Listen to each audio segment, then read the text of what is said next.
Di video ini akan kita bahas konsep subruang yang berhubungan dengan suatu matriks, yaitu namanya ruang baris dan ruang kolom.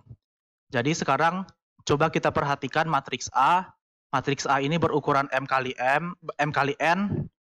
Nah, artinya dia punya M baris. Jadi ini baris pertama, baris kedua sampai baris ke M, dan dia juga punya N kolom. Jadi ini baris ke pertama, baris kedua sampai kolom pertama, kolom kedua sampai kolom ke N. Nah, sekarang coba kita perhatikan baris-baris dari matriks A ini. Jadi, di baris pertama kan kita punya A11, A12, sampai A1N. Nah, baris pertama ini kita tulis sebagai suatu vektor. Misalkan namanya vektor R1. Nah, ini vektor R1 ini komponennya adalah baris pertama dari matriks A. Begitu juga dengan vektor kedua atau vektor R2. Vektor R2 ini komponennya adalah baris kedua dari matriks A. Dan seterusnya sampai kita punya vektor ke M. Vektor ke M ini komponennya adalah baris ke M dari matriks A. Kenapa sampai Rm? Karena yang barisnya ada sebanyak M. Nah, vektor-vektor baris ini ya namanya vektor baris dari A. Tapi mungkin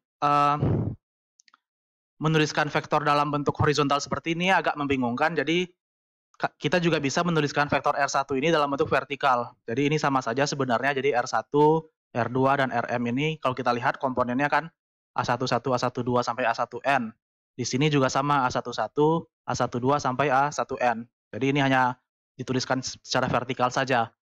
Tapi mungkin dari sini terlihat lebih jelas kalau vektor R1, R2, dan Rm ini sebenarnya mereka adalah vektor-vektor di Rn. Kenapa di Rn? Karena komponennya ada sebanyak N buah. Oke, jadi ini adalah vektor-vektor baris dari matriks A. Nah, kita juga punya vektor-vektor kolom dari matriks A. Nah, sekarang perhatikan lagi, matriks A-nya masih sama, ukurannya masih M kali N, dia punya N kolom. Ini kolom pertama sampai kolom ke N. Nah, kolom pertama ini kita tuliskan dia adalah menjadi suatu vektor, misalkan vektor C1. Di kolom kedua juga sebagai vektor, yaitu kolom vektor C2 sampai kolom ke N. Kolom ke N ini kita tulis misalkan jadi vektor Cn. Nah, kenapa vektornya cuma sampai Cn? Karena memang kolom matriks A ini hanya ada sampai N. Nah, vektor-vektor ini namanya adalah vektor kolom, karena memang komponen-komponennya adalah kolom-kolom dari matriks A. Dan di sini bisa kita perhatikan juga bahwa kolom-kolom vektor-vektor kolom C1, C2 sampai Cn ini dia adalah anggota dari himpunan vektor Rm karena komponennya ada M buah. Oke, jadi ini vektor kolom. Sekarang coba kita definisikan apa itu ruang baris dan ruang kolom. Jadi sekarang misalkan kita punya matriks A berukuran M kali N. Atau di sini dituliskan dalam bahasa matriks A adalah anggota dari ruang matriks berukuran M kali N. Nah, pertama kita definisikan ruang baris dari A. Ingat tadi kalau baris-baris dari A, kalau ukurannya M kali N, baris-baris A, vektor-vektornya ada sebanyak M. Makanya di sini vektor-vektornya ada sebanyak M. Tapi ruang baris itu sendiri apa? Jadi ruang baris dari A definisinya adalah dia adalah subruang dari Rn yang dibangun oleh vektor-vektor baris dari A.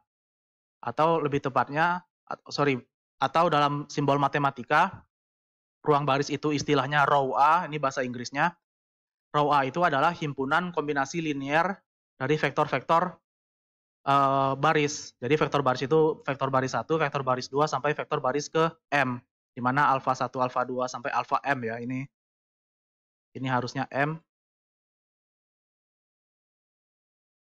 M. Ini adalah bilangan real. Nah, sekarang itu adalah ruang baris. Kalau ruang kolom gimana? Kalau ruang kolom definisinya sama.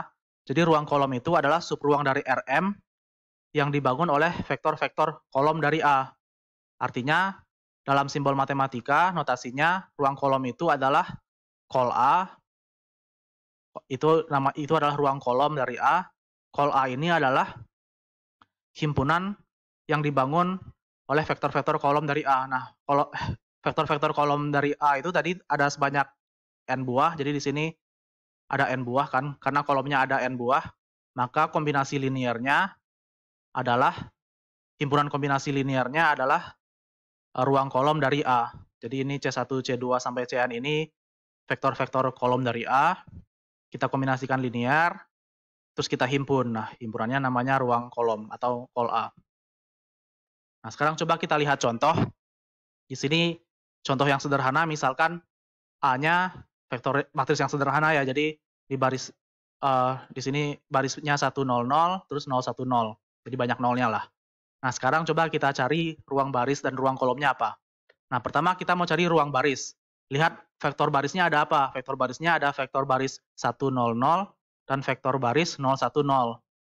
Nah, kan kita mau cari ruang baris. Ruang baris itu adalah kombinasi linear vektor-vektor barisnya. Jadi makanya di sini kita kombinasikan linear. Kita kombinasi linearkan vektor barisnya, berarti kita punya alfa kali 1 0 0 ditambah beta dikali 0 1 0. Ini kalau kita hitung hasilnya adalah vektor alfa beta 0. Artinya ini kan sudah hasil dari semua kombinasi linear karena alfa dan betanya kan sembarang kan. Ini kita sembarangan bilangan real alfa dan betanya, makanya row A ini atau ruang baris dari A adalah himpunan semua vektor berbentuk alfa beta 0. Ini di mana alfa betanya adalah bilangan real. Nah, sekarang kita karena row A ini subruang dari Rn, dari R3 lebih tepatnya. Di sini notasi yang lain, jadi M13 ini bisa kita tulis juga sebagai R3. R3. Nah, kalau karena dia subruang, dia kan ruang vektor, berarti dia punya basis. Basisnya apa ya? Lihat basisnya sebenarnya adalah vektor pembangunnya ini. Jadi di sini basisnya adalah vektor 100 dan 010. Nah, dimensinya berapa? Dimensi itu banyaknya anggota basis, jadi dimensinya 2. Oke, itu untuk ruang baris. Ruang kolom dari matriks ini gimana? Kalau ruang kolomnya, kita kombinasikan linear kolom-kolomnya. Kolom-kolom di sini kan ada 3 kolom. Kolom pertamanya 10, kolom keduanya 01, kolom ketiganya 00. Terus kita kombinasi linearkan, makanya kita punya alfa kali vektor ini ditambah beta 01 ditambah gamma 00. Kalau kita hitung, ini kombinasi linear ini kalau kita hitung dia sama dengan vektor alfa beta. Makanya kolom alfa ini, ruang kolom dari A adalah himpunan vektor-vektor alfa dan beta. Oke. Nah, dia di mana alfa betanya bilangan real. Nah, dia berdasarkan definisi dia adalah subruang dari R2. Jadi ini notasi M21 itu hanya notasi lain, tapi dia sebenarnya kita pakai simbol R2 di sini. Tapi perhatikan di sini dia kan vektor subruang berdimensi 2. Tapi vektornya itu berbentuk alfa beta, di mana alfa betanya sembarang bilangan real.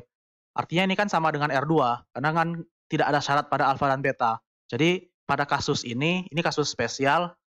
Di sini kolom A, ruang kolom dari A ini bukan hanya subruang dari R2, tapi dia juga sama dengan R2 itu sendiri gitu. Nah, di sini kalau kita ingat basis dari ruang kolom ini yang mana? Di sini kan hasil vektornya kan alfa beta, tapi di sini ada gamma. Tapi gamma ini kan tidak berpengaruh di alfa beta ini. Jadi ini bisa kita coret. Jadi dia vektor 00 ini tidak termasuk basis. Jadi basisnya adalah hanya vektor 10 dan 01. Makanya ini jadi basis dari ruang kolom A. Oke.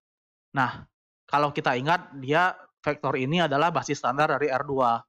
Ya karena memang ruang kolom A ini pada kasus ini, pada contoh ini dia bukan hanya subruang tapi dia adalah R2 itu sendiri.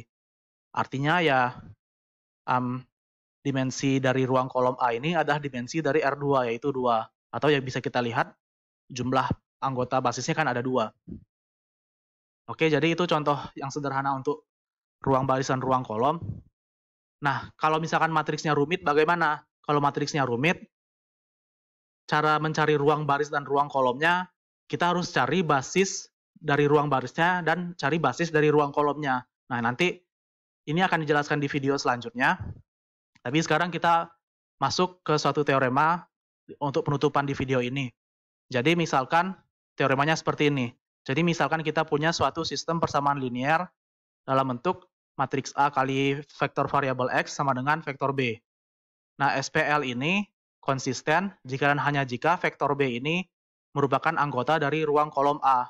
Artinya apa? Artinya ruang B ini, vektor B ini adalah, jadi vektor B ini adalah kombinasi linear dari kolom-kolom di A. Nah, ini tidak akan kita buktikan, tapi coba kita lihat ilustrasinya. Jadi misalkan kita punya sistem persamaan linear AX sama dengan B seperti ini. Jadi ini vektor A-nya, ini matriks A-nya, ini vektor X-nya, ini vektor B-nya. Nah, sekarang kita mau tentukan nih AX sama dengan B, SPL AX sama dengan B ini konsisten atau enggak. Nah, dia konsisten. Kalau dia konsisten, artinya B ini harus anggota ruang kolom dari A. Artinya B adalah kombinasi linear dari kolom-kolom di matriks A. Nah, sekarang coba kita lihat. Vektor B ini memang ternyata dia memang kombinasi linear dari kolom-kolom di A. Ini kan kolom matriksnya kan ada 3. Ini kolom pertama, ini kolom kedua, ini kolom ketiga. Nah, ternyata setelah kita hitung, nah ini hitungannya memang dilewat, tapi bisa kalian coba cari pakai OBE. Nah, di sini setelah kita hitung, ternyata kita dapat bahwa vektor B ini sama dengan kombinasi linear dari ketiga vektor kolom-kolom A. Makanya kita bisa simpulkan SPL di atas konsisten. Jadi ini untuk video kali ini. Nah, di video berikutnya kita akan belajar cara mencari basis dan cara mencari basis dari ruang baris dan ruang kolom.